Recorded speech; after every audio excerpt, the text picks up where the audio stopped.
বিচার করি। কালকেতু মহারাজ মর্যতেই মই স্বর্গপুরী করিম রচনা।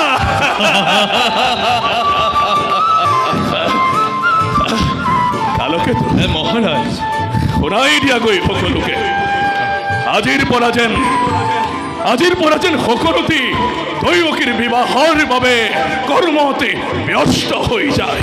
ভাল মহারাজ, মই দূতৰ দ্বাৰা সকলোকে এই শুভ সংবাদ কৰিমগৈ প্ৰদান। তাৰ বাবে আপুনি নিশ্চিন্ত থাকক মহাৰাজ। নিশ্চয় কালকেতু। বাৰু কালকেতু, মহাৰাজ আজিলৈ আলোচনাৰ আৰু নাই কোনো বিষয়। ব'লা দুয়োগৈ এবে বিবাহৰ কাৰ্য কৰোগৈ নিৰীক্ষণ। বলক মহারাজ, ব'লা। বলক।